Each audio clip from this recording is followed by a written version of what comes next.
Let's talk about one of the most interesting hires of this entire cycle. Let's talk about Scotty Walden. And I'd be willing to bet a lot of money that most of you do not know who Scotty Walden is. And I think that was the reaction for a lot of people when Utep hired Scotty Walden. Who is Scotty Walden? Where, who is this guy? This guy looks like a high school. What are we talking about here? Well, I think we're kind of dealing with someone who I think you're going to hear about in the next couple of years, going up and moving up to higher levels pending his success at Utep. Here's the thing, though. He's kind of had success everywhere he's been. So here's the story on Scotty Walden. All right. He's 34 years old right now. Okay. Picture this. Okay. You have a Division 3, Division 2 level quarterback, whatever divisions he played. He transferred to three different schools, learned three different offenses. Okay. Then you're looking at a guy that's like, you know what? Being an NFL quarterback is not for me. As someone who's transferred to three different lower level schools says. And he's like, you know what? I'm going to be a coach. Yeah, that's what I'm going to do. I'm going to be a coach. Well, he goes in, 22 years old, as a grad assistant. The offense at the school that he was at, which I don't have the name of it right. Oh, Sol Ross. Sorry, he was at Dort College. Then he was at Hardin Simmons. And then he was at, Hardin Simmons. And then he was at Sol Ross. And at Sol Ross, he decided to be a grad assistant there. That offense, not doing so great. He was averaging like 207 yards a game. That's not very good. That's actually freaking terrible if you're an offense and you're only averaging 207 yards per game. That is terrible. So then the head coach there says, hey, Scotty, here you go. Here's the keys to the offense. This 22-year-old was given the keys to this offense. And all of a sudden, they were averaging 582 yards per game out of nowhere. So what happened? Scotty Walden, he's like, well, I took kind of the best plays from each of the schools that I played at and like just kind of made my own offense. At 22 years old, he made his own playbook, made his own play sheet. He did it. So that's really impressive. He's been a couple different places. He went to East Texas Baptist as well to be coach there. Then he was a coordinator slash assistant there at Southern Miss, as you can see in the picture if you're watching on YouTube. And then he went to Austin P, and he was the head coach there. And that was the last place he went. So people were probably thinking, like, why is UTEP hiring the head coach at Austin P, who's 34 years old? Well, here's the thing. If you're UTEP, what is the expectation? Right? The expectation, you haven't won 8 games since 2005. That's the expectation. Like, it is difficult to win in Texas, El Paso. It is difficult. You are way out west in the middle of nowhere, right? You have the schools in El Paso there, but then you get guys like coming out of El Paso. Uh, Trying to think of examples. Was that? Is that Ruben Owens from El Paso? Oh, he's from El Campo. Gosh, mix those up all the time. But here's the thing: there's not a ton of talent out there in El Paso, and whatever talent there is, it gets scraped up by all these other big time schools in Texas. You do not have the powerhouse money and the facilities to recruit these other schools. So what do? You have to either A, hire someone from the high school ranks, right? Someone in West Texas, a very successful high school football coach, and someone that can just work the landscape, knows all these relationships with coaches. Like, hey, who are some guys that aren't being taken? Who's a guy on your team that and then you do that way through recruiting. That's how you build your team there. Or you go the offensive innovator route, right? And someone at a school like UTEP, you're not going to be able to hire an offensive innovator that's established. Like those are reserved for Power Five coordinators and head coaches at bigger schools. Like they were not going to get Sean Lewis. They were not You were going to not get going to get Sean Lewis at UTEP. You were not going to do that, right? So what do? You have to go young, and his name is Scotty Walden, and we're going to see him coaching a high level team in years to come. I like him a lot. At Austin P, when he got there, that team was averaging 12 points of offense per game.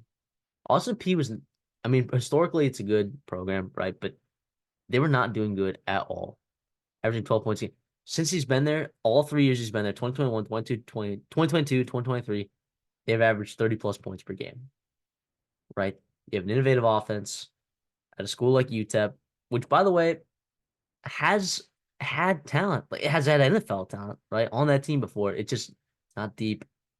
No, you haven't had a ton of good defense, but like if you can score more points than your opponent, you're looking pretty good. So I think this is a very, very good hire for UTEP.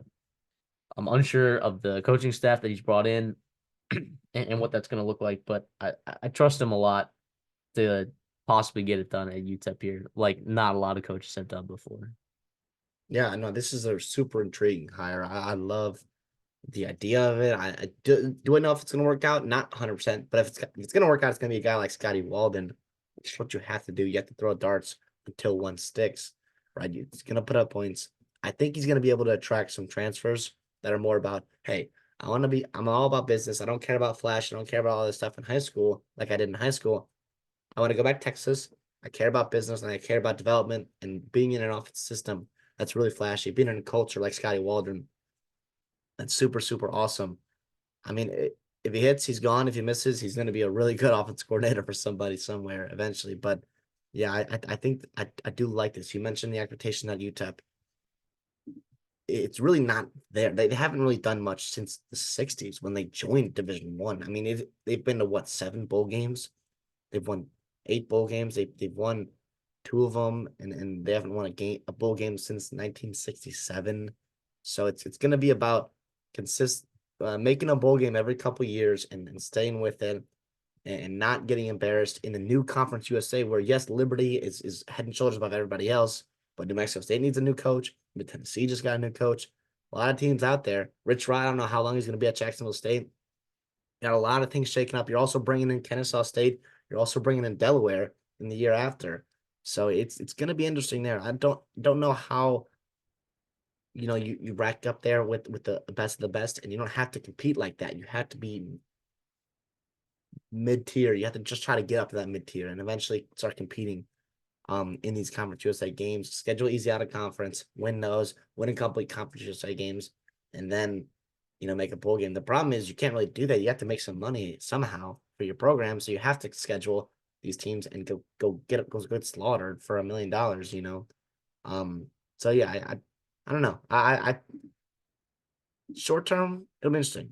You lose Tyron Smith, you lose Deion Hawkins, Kelly Kariahi, right? I don't know. I'm sorry if I butchered that.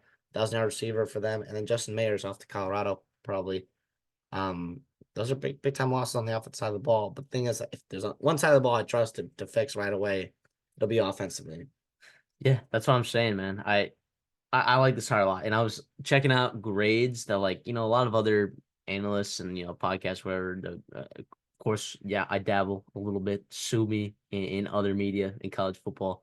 And I saw a lot of people giving very, very negative grades to this. And I could not believe it at all. I'm like, just, I feel like these people like just hadn't done their due diligence or their research or an intern put a show packet on their desk. I'm like, are you serious? Like, I think Scotty Walden, we're gonna hear his name. Like he will be a big time name in a couple years. If it doesn't work out at UTEP, like you said, he will be a great offensive coordinator somewhere else, and he will just get another opportunity. He's so young. He's 34 years old. I mean, come on. Like, and we saw that, GJ Kinn over or Kinney over at Texas State. He's been working out, as a really young guy. It just like there's a chance that some of these young guys miss, but there's also a chance that some of these guys hit. The problem is if Scotty Walden hits, he's leaving, right? And then what do you do as a UTEP program? But if you Yeah, can, gotta go find another but one. yeah, if you can establish a pattern of winning, right, starting with Scotty Walden, then maybe you can look at something to hold on to for your program moving forward. I mean, again, we talked about the expectation. They haven't won 8 games since 2005, and they haven't won like more than 9 games since like 1988 or something like that. They haven't won like, yeah, what, 1988? They won 10 games. Awesome.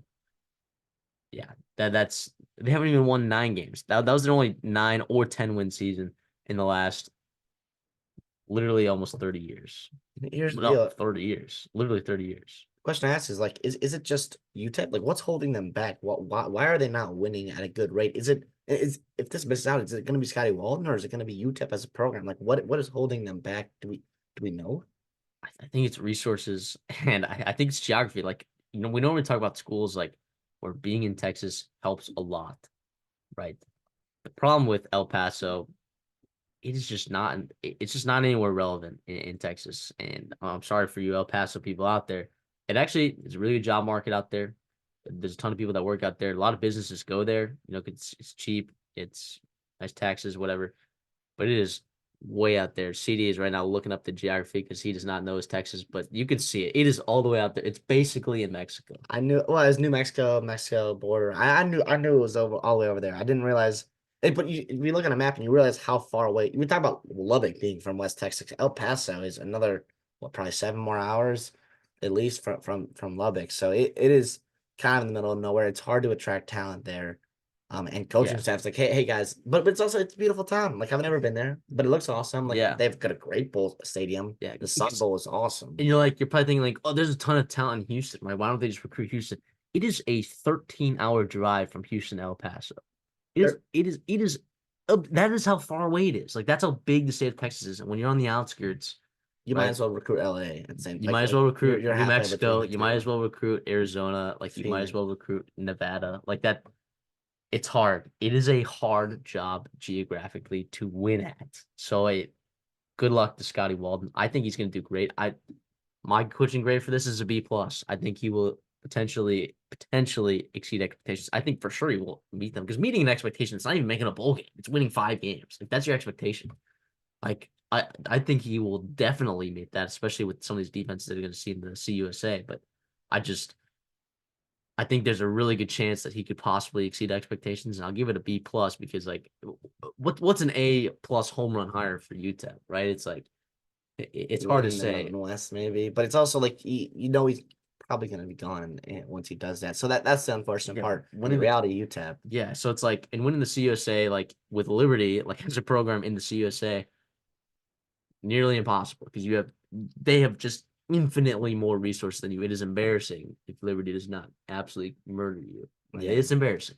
So it's like, what do you do? Just to meet expectations. If he consistently is making a bowl game at UTEP, that is a win. that's exceeding That's expectations. exceeding expectations. And once Colin Klein goes from Texas A&M, like as an A&M fan myself, Colin Klein goes right, and I see Scotty Walden over here winning more football games than he should at UTEP. I would definitely be giving him a phone call to be the offensive coordinator at Texas A&M And probably a significant pay raise and as be well. paying him $2 million a year. So it's like, I don't know. I think he's on stud watch for sure for me. I will be closely monitoring his success the next couple of years because I think he will have it. Yeah, I'm gonna go B plus here. It scares me to go A minus. Just I feel good about him for all He's reasons you young. said. He's young. He might. This might not be his time to be a Division 1 football coach in the FBS. But also like for all the reasons we mentioned, it's hard to win at this job here, UTEP. But if anyone can get it done, it's him, and that's why I love the idea of this hire. You also mentioned Austin PA would played Tennessee last past year, right? You guys remember that? It was tied at halftime. It was a Yeah, it 10-point game in the was. fourth quarter, large part due to his coaching staff and his culture there. They don't. I mean, obviously, I don't expect them to go and compete against Texas and whoever they play in the out of conference. But if you can consistently outcoach other coaches in the CUSA, you can win some football games. And we saw interesting offenses. Look at Jack State. Look at New Mexico State in their first years in the CUSA. Really came in and thrived, right? And so I don't expect UTEP to win 10 games in year one, but also like there is a plan in Yeah. precedents to be had there for someone to come in right away and win in the CUSA with a cool offense, with a bright young mind. And obviously the Sun Bowl is awesome. That stadium is awesome. College football would be awesome to Yeah. see, El Paso really, really thriving and buzzing because that stadium is awesome and everything that comes with El Paso. Yeah. And what's weird though is like this team, if you actually look at it from head to toe, this year, that UTEP team was pretty talented. And they just completely underachieved under Dan O'Donnell. I mean, that's why he got fired. I mean, like, they were terrible. You had Gavin Harson, who kind of a gunslinger, good talent. You talked about Tyron Smith, Aki, you got Deion Hankins at running back. You had an offensive line that was pretty experienced. I mean, it just nothing came together there. If Scotty Walden had talent like that on offense, he would have won, I think, a whole lot more games this year. So we'll see how they replenish that talent on offense. They can find some sneaky guys. But it'll be interesting. I don't know a ton about his staff at all, but I wish all the best to Scotty Walden. I think he can succeed.